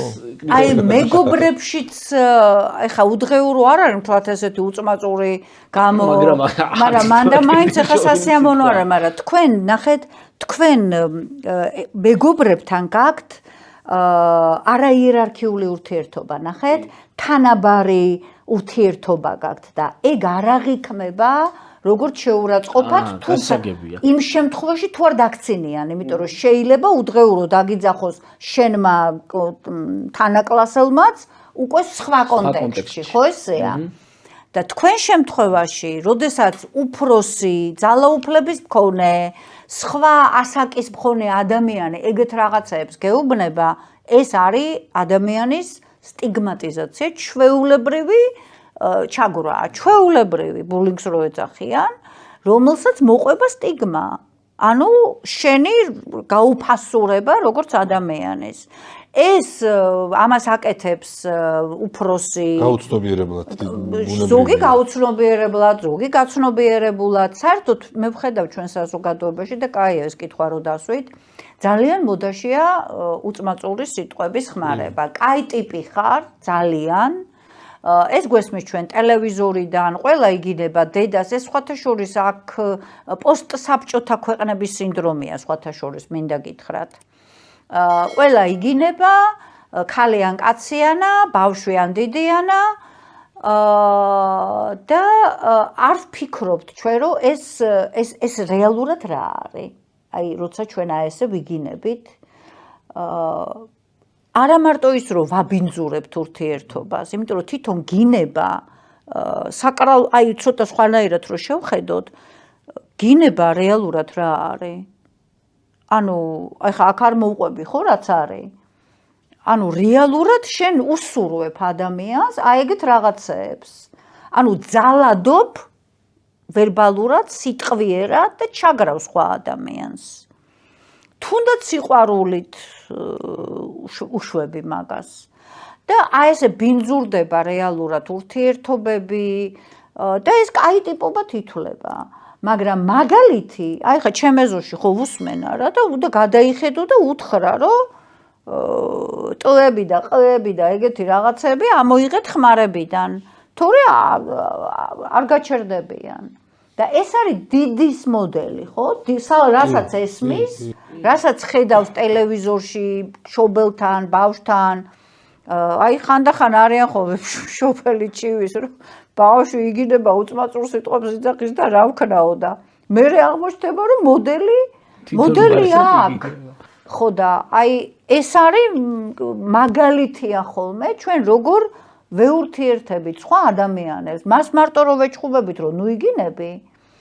ხო ხედავს მე როგორ რეაგირებ, როცა ვიღაცა გამაბრაზებს, მეც ვიგინები. აი ამიტომ ძალიან დიდი მნიშვნელობა აქვს ამას. ერთია ეს უწმაწური სიტყვები და მეორე ვერბალური დამცირება.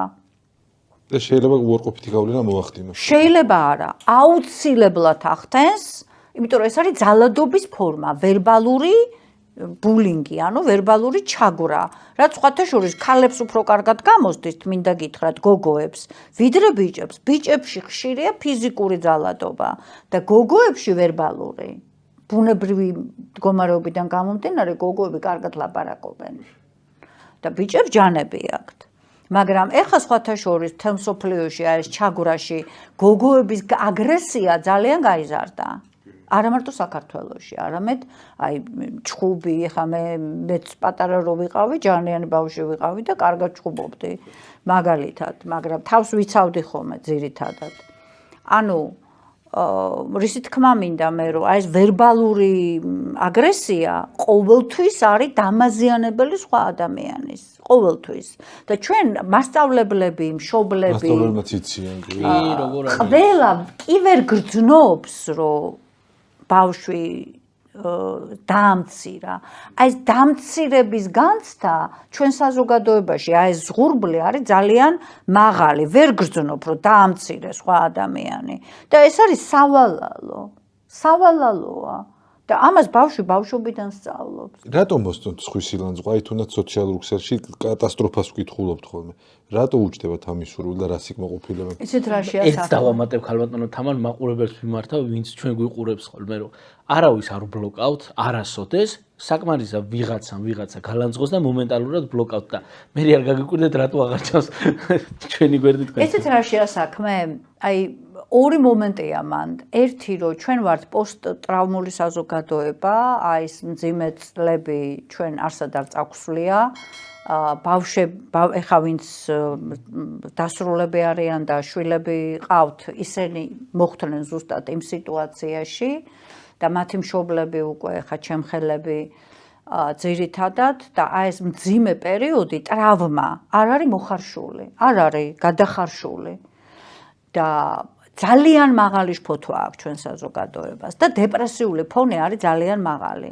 დეპრესია სხვადასხვანაირად ვლინდება და ერთ-ერთი არის აგრესია. სხვა ადამიანი არ უნდა იყოს კარგად, მე თუ ვარ ცუდად. ეს ერთი და მეორე ველი რა ქვია არ გამიბრაზეთ, მაგრამ მართლა ეგრეა, რომ მე თუ ცუდად ვარ, სხვაც არ უნდა იყოს. ესე კი არ ფიქრობ შენ, არაცნობიერი განცდა გაქვს ამისი. ესე შეიძლება კი არ ფიქრო, ზოგიერთი მიზანმიმართულად ფიქრობს. ზოგიერთი არის ესეთი ტიპიც, რომ სხვა უნდა იყოს ცუდად, მაშინ მე ვარ კარგად. ჩემ მინუს ვეთქვი, აი ძიმე ნაბახუსებზე რო ყოფილ ვარ და ვიღაცა მღერის. ხო ბრაზდებით, ხო, აი ეგ არის, ეს კარგი მაგალითია სხვათა შორის. აი ახლა გამახსენე, საერთოდ არ აი ახლა რაც თქვით, აი გამახსენე. ხო, მწარდები. მე ასე ცუდად ვარ და რა ამღერე. ვიღაც ხო და ადამიანები როცა არიან ცუდად, სადღაც ხო უნდა ეს გამოავლინონ, ეს ერთი და მეორე ამ ველი აი ეს ვირტუალური ველი არის უპიროვნო ველი, ნახე, პასუხისგებლობა არ აქვს. ეს ვირტუალური ველი შენ გიხსნის ხელებს და ფეხებს იმისთვის, რომ ხელები გახსნილი გაქვს და შეგიძლია რომ საერთოდ შენი გვარი და სახელი არ დაწერო. და ესეთი ფეიკნიკი კონდეს და იმითი ლანძღოს უყელა გარშემო. და ამითი ნახეთ რაღაცა მომენტში დაკმაყოფილებული ხარ, მაგრამ საბოლოო ჯამში ეს ძალიან სერიოზულ დეფორმაციას იწვევს პიროვნების. იმიტომ რომ ადამიანი კარგის ნახეთ ჩვენ ადამიანობა რა არის? სოფლიო კარგავს ადამიანობას. ნახეთ, მარტო ჩვენ კი არა, სოფლიოში უკვე ადამიანობა იკარგება. არ არის მაღალ მატერიებზე ლაპარაკი, რაღაცა მაღალ სულიერ დონეებზე კი არ არის ლაპარაკი. ლაპარაკი არის ჩვეულებრივ ადამიანობაზე. რა არის ადამიანობა? როცა შენ ხარ მოწყალე სხვა ადამიანის მიმართ, არა მარტო მატერიალური თვალსაზრისით. სხვას რო უხარია, შენც გიხარია მისი სიხარული. აი ეს არის მარტივი ადამიანობა. და როცა შენ გაწუხებს სხვისი კარგად ყოფნა, ეს ერთი. და მეორე, როცა სხვა ადამიანში მარტო მინუსებს რატო ხედავ, კაცო? პლუსი არა აქვს. ყველაზე, რა ქვია, ნეგატიურ ადამიანსაც აქვს პლუსი. ხო და აი ეს შავ-თეთრი დამოკიდებულება ჩვენი საზოგადოების წევრების მხრიდან, შეურიგებლობა, ნახე, ჩვეულებრივი კაცი ჭამიური დამოკიდებულებაა რა, ჩვეულებრივი. ისე გაგასწორებული. შეურიგებელი, ანუ ადამიანი გაიგივებულია იდეასთან, აზრთან და აი იმ აზრის მოკლა თუ გინდა, ის ადამიანი უნდა მოკლა. ხო და რატო ვერ გავიგე? ხო და ამიტომ ეს აქ მარტო არ არის ესე.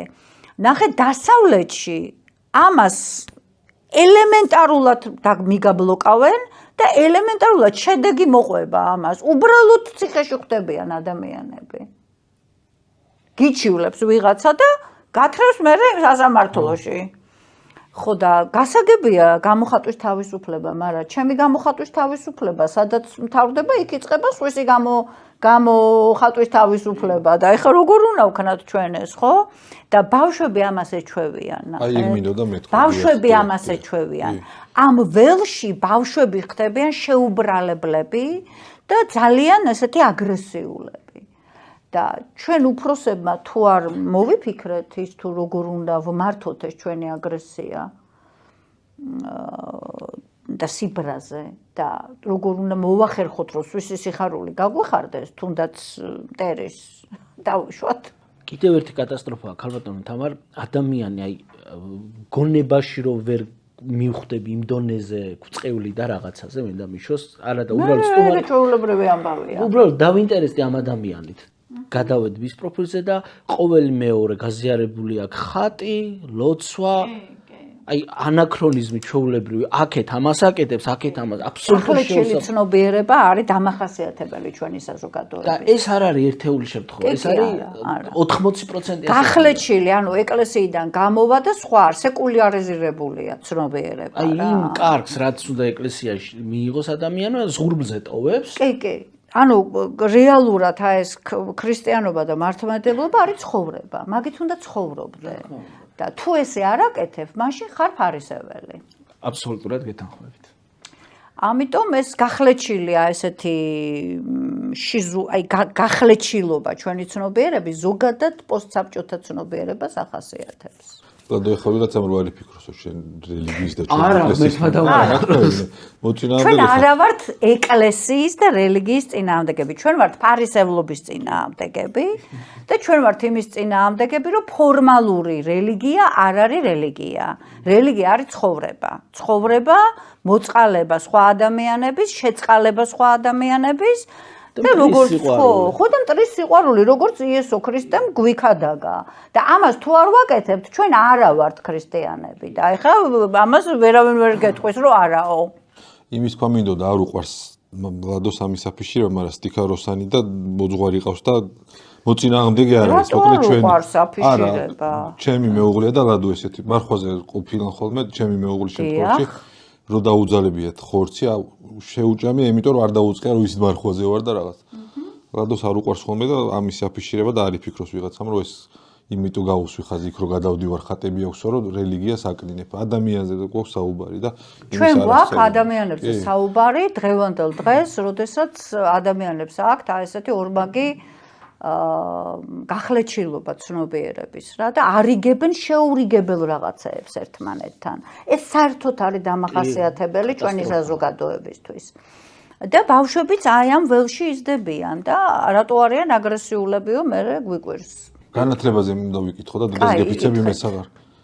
როგორ უნდა აუხსნათ ჩვენს განათლება არის უაღრესად მნიშვნელოვანი. წიგნებს ვეღარ ვაკითხებ. ერთი პერიოდი ვიჯექი მე თვითონ უკითხავდი, მაგრამ სამწუხაროდ ვეღარ ვაკეთებ მაგას, მაგრამ განათლება რომ ძალიან მნიშვნელოვანია ჩვენ შვილებს როგორ მივაწოდოთ, როგორ აუხსნათ, არ იქნება ეს მარტივი არ ვიცი.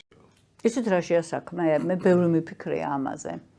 და აი როცა საუბრობდით ჩვენ რომ დრო არის პერსონა და ძალიან რადიკალურად შეიცვალა ჩვენი დრო, ჩვენ ვერც ვიგებთ რა თვისებრივად სხვა დროში ვცხოვრობთ ხალხო, თვისებრივად სხვა დროში და განათლება მარტო საქართველოში არა მთელ მსოფლიოში მე-19 საუკუნეშია დარჩენილი. ოღონდ მართლა. აი წამყვან ქვეყნებშიც კი იმ პრინციპებზია, რა პრინციპებშიც იგულისხმებოდა, რომ მეცოდნა უნდა დამეგროვებინა, ჩემი hard drive მეხსიერება მქონოდა თავში და თან მეტარებინა და ეს იყო განსაკუთრებული მნიშვნელობის მქონე. დღეს ეს ესე არ არის. დღეს ჩვენ რა უნდა ვასწავლოთ ჩვენ შვილებს, ნახეთ, ამაზეა ლაპარაკი. ეს ყველაფერი, რასაც ჩვენ ახლა ვაკეთებთ, არა მარტო აქ, მთელ მსოფლიოში, მე რომ მკითხო მოძველებულია. ეხლა ვიღაცა დამაბრალებს, რომ ეს გაგოშიძე იძახის, რომ არაფერი არ უნდა ისწავლონ, მარტო უნდა ითამაშონ, კაი ცხოვრება, ესე არ არის. ჩვენ ვაკეთებთ იმას, რომ სკოლაში ბავშვებს იმდენ რამეს ვავალებთ და იმდენი დავალებები გვაქვს პირველი 6 კლასი. თავს ვერ იღებს ეს საწყალი ბავშვი, შემდეგი კლასები რომ ვიკითხულობ დავალება რა გაქვთ, ისეთი დავალებები აღარ აქვთ, საჯარო სკოლებზე, მაგრამ კერძო სკოლებში არ ვიცი. და აი ამ სიტუაციაში სრული გაუცხოვებაა და ინტერესის დაკარგვა და დემოტივაცია სწავლის მიმართ. რატო? შევადაროთ სახელმძღვანელო, ეს მარტო აქ არა მთელ მსოფლიოში, იმ რეალობასთან, რაშიც ის არის ინტერნეტში. შევადაროთ. რომელი უფრო საინტერესოა, ჩვენ უნდა გაუწიოთ ამას კონკურენცია. თუ ვერ მოხდება, ნახეთ, იმ ტექნოლოგიების შემოყვანა სასწავლო პროცესში, აი მე ბებერე ადამიანი ვლაპარაკობ ამას. თუ ჩვენ იმას ვერ შემოვიყვანთ აქ და ვერ გამოვიყენებთ ტვინის სავარჯიშოდ, ჩვენ ძალიან სერიოზული პრობლემა შეგვექმნება.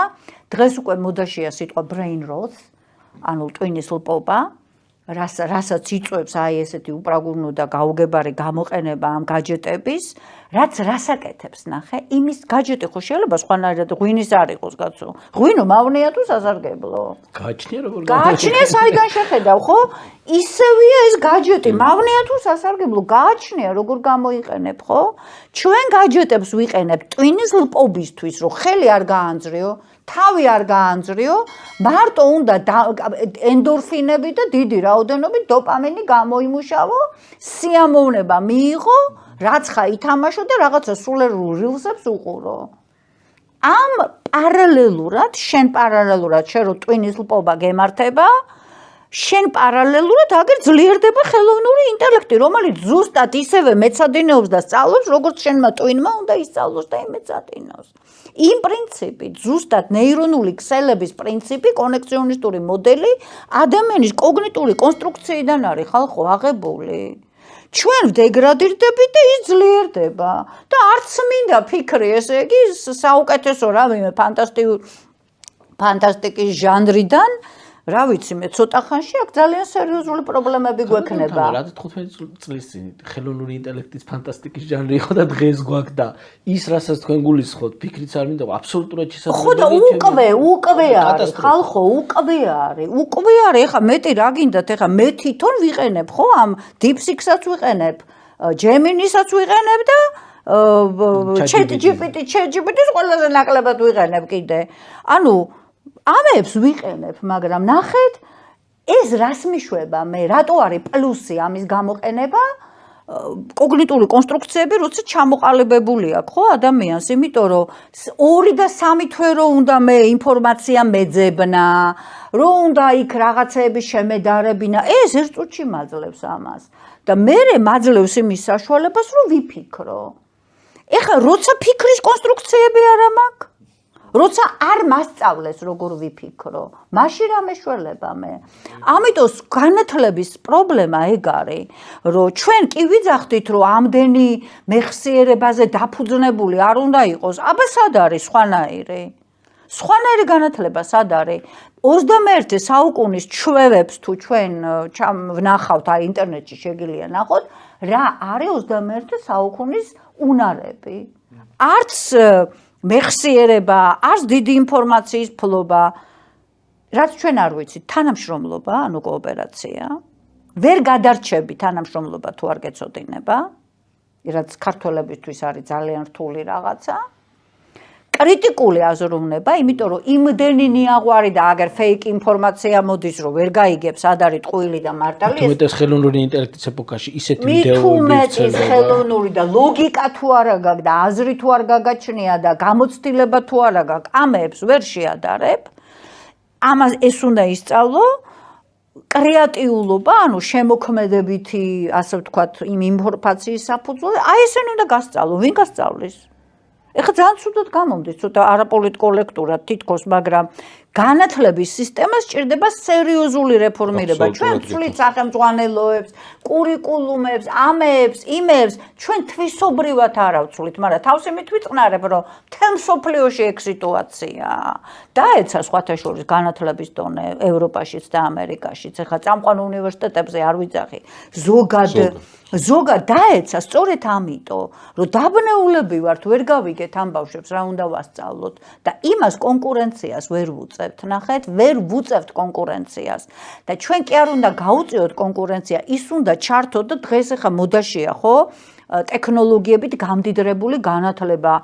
დასავლეთში ხა სადაც უფრო მეტი ფულია საშუალებაა, იყენებენ სწორედ ამ ტექნოლოგიებს, ხო და ჩვენ ესე იგი ხა რა ვიცი, მთელი მასწავლებლები უნდა სკოლები უნდა აღჭურვო, მასწავლებლები უნდა გადაამზადო და მთლიანად შემოიტანო ეს უნივერსიტეტში არა მაქვს აგერ ისა რა ქვიან ეს დაფები კი გვაქვს, მაგრამ აი ეს ბევრი რაღაცა საშუალებები, რომელიც გჭირდება ის 360 გრადუსიანი იშვიათობა, მაგალითად, რომ ონლაინ რაღაცეები აკეთო, ანუ ბევრი საშუალებებია, რომელიც ჩვენ არა გვაქვს ჯერ. ხო და აბარავი. ამიტომ ვერ ვილაპარაკებთ განათლებაზე ესე. თვისებრივად არის შესაძლებელი. ის კი არა, რომ კურიკულუმი შევცვალოთ, ან რაღაცა ერთი ეგა, მე რომ მკითხო, სკოლა უნდა დაამთავროს ადამიანმა, უნდა იცოდეს კარგი კითხვა, კარგი წერა და კარგი ანგარიში. ეხლა ვიღაცა მეტყვის, რომ რა გინდა შენო, რომ პრიმიტიული რატოა? კარგი კითხვა რას ნიშნავს? წაკითხulis გააზრება რომ ნახევარი საქართველოს რომ გვიჭირს. ძალიან დიდი პრობლემა. წაკითხulis გააზრებაა, კარგი კითხვა. კარგი წერა რას ნიშნავს? რომ სხვას გააგებინო შენი აზრი. ანგარიში პროცენტზე არა მაქვს ლაპარაკი, ანგარიში არ ვიცით, კაცო, სესხს რო იღებ ბანკში, რატო იღებ შვილო სესხს? როცა არა გაქვს დათვლილი, გადაიხდი თუ არა. ხო და აი დაახლოებით ეგ სიტუაცია გვაქვს ეხლა და რა ვიცი. თუნდაც ვილაპარაკე ძალიან. არა. რეალობა ეს არის. რეალობა ეგ. ჩვენ რეალობას უნდა თვალი გავუსწოროთ. აი დაძალება არ ღირს, დაძალება არ გამოვა. მაინც დავაძალებ არ ვიცი. დაძალება არ გამოვა, მაგრამ იცით როგორ შეიძლება, რომ აი არის ხოლმე, რადგან ჩვენ კონკურენციას ვერ გაუწევთ, ეკრანიზაციებია რაღაცა, ნახევარი შეიძლება წაიკითხოთ, ნახევარი ნახოთ იგივე, რავი, მე ეს სხვადასხვა ისენი, რა ქვიან, ჰარი პოტერის ნაირებიან რგოლების ბრძანებელი. ხა ის ფილოსოფიური ნაწარმოებია, კაცო, რგოლების ბრძანებელი.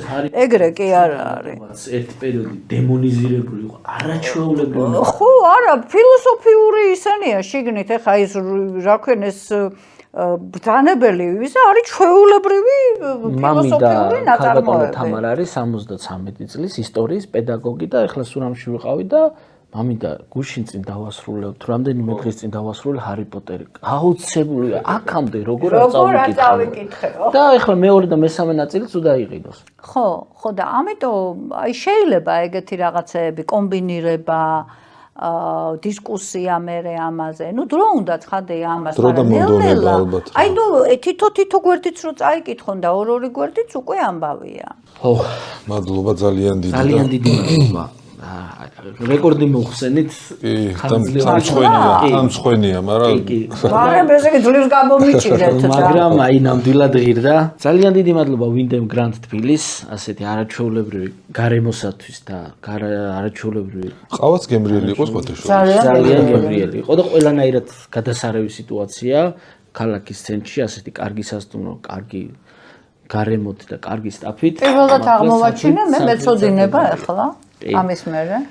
დიდი მადლობა ჩვენს პარტნიორებს Suti Powers თავისი ტრადიციული ქართული ჩურჩხელით.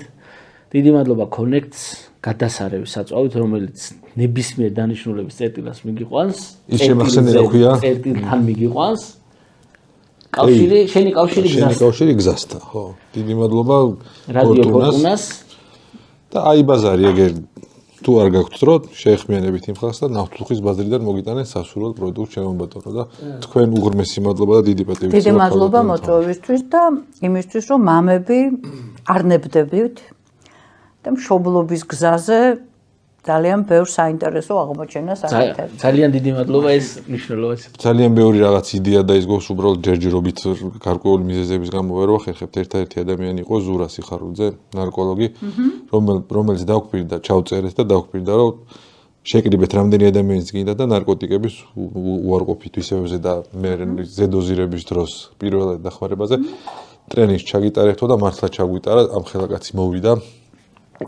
ძალიან მნიშვნელოვანია. მივუყვანეთ ბავშვები ჩვენი მონდომებით, პრინციპში არაფერი დაგვიხარჯავს, მაგრამ უბრალოდ მონდომები და იმ კაცმა კიდე ესეთი მსგავსი პროექტი ბევრი გვაქვს და იმედია გამოგვიჩენს. აუცილებლად, იმედია არა, აუცილებლად განვახდა. და საოცარი ადამიანია ზურა სიხარულიძე. კი, ნამდვილად და ძალიან მნიშვნელოვანია დღევანდელ დღეს ეგეთი განათლება ახალგაზრდების. ისეთ და საინტერესო მშობლებისაც, იმიტომ რომ მშობლები უფრო არ არიან საქმის კურსში, რა ხდება საერთოდ ამ მიმართულებით. სხვათა შორის ახალწლის და 5 ადამიანით გარდაიცვალა, მე მგონი ზედოზირებით სიხარულის ჰქონდა და ეგ გვინდოდა ზუსტად და ეგ გვინდა მედალოს, რომ ზედოზირების დროს პირველადი დახმარების აღმოჩენა იცოდეს. და მალავენ მე ეს ბავშვები ეშინიათ ხოლმე და არის ხოლმე მერე პრობლემა. კიდევ ერთხელ დიდი მადლობა და დიდი მადლობა ჩვენს მაყურებელს რომ გვიყურა და გამოიწერა ჩვენი არხი. აბა დროებით. დიდი მადლობა.